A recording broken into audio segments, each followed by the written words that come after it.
at nami karon din sa atbang sa ICC Detention Center kauban si Ma'am Hanilet with SMNI. So paabot lang nato ang pangumusta gikan kay Pastor Apollo Tibuloy. Kay si Ma'am Hanilet man gyud ang nakabisita kay PRRD. Mga ilang tag ko ng update kay Ma'am Hanilet. Bahin po kay ang best friend ni Pastor, si Tatay Digong sa dating Pangulong Rodrigo Roa Duterte.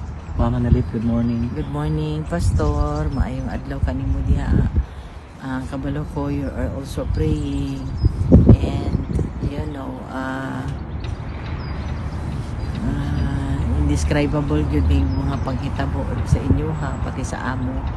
But Pastor, na ay Ginoo, and that we will continue to support him sa with all our strength, with all our resources, with all our time and tanan namong effort. And I was just here, waited for the lawyers and ask them kung kumusta siya, okay man daw, nakabisita man ni kahapon. And we continue to pray. Kabalo ko, di tapasagdan sa Ginoo. And we continue to support him.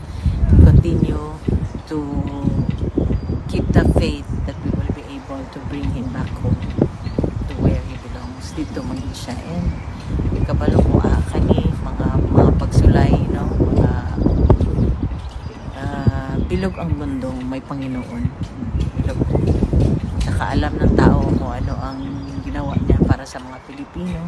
Ako alam ko personally because there were instances when he was president, hindi nyo alam yan, na almost hindi siya makalakad kasi tinamaan siya ng COVID, but we have to keep that from you. Miski na frail na yung ano niya, that at that time he would insist having cabinet meetings.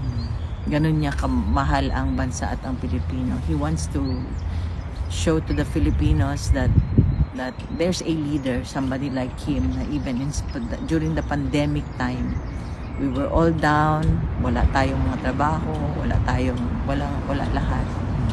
There was somebody, there's a government who supports the people and supports the country.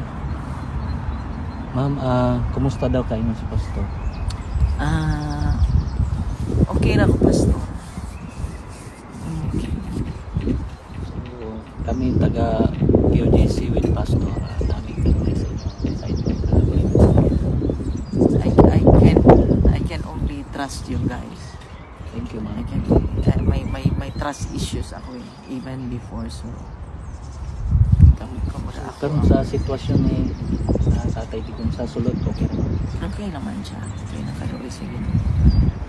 Yan, okay na. What do you expect from an 80-year-old?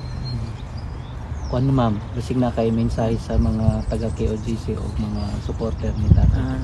Sa mga taga-KOJC, dagang salamat sa inyo, sa inyong pagmahal, sa inyong pagsuporta. Kabalo ko, in spite of what happened sa inyo, you continue to be with us during, especially at this time, sa among pagsulay. And to all the supporters, I hope and pray na itabuon lang sa pagsuporta, pagampo, kay wala gyud imposible sa Ginoo. Salamat kayo sa update. Mga kapartner, ang mensahe ni Ma'am Hanilet o kay Pastor o ang update niya sa atong mahal na dating Pangulong Rodrigo Roa Duterte.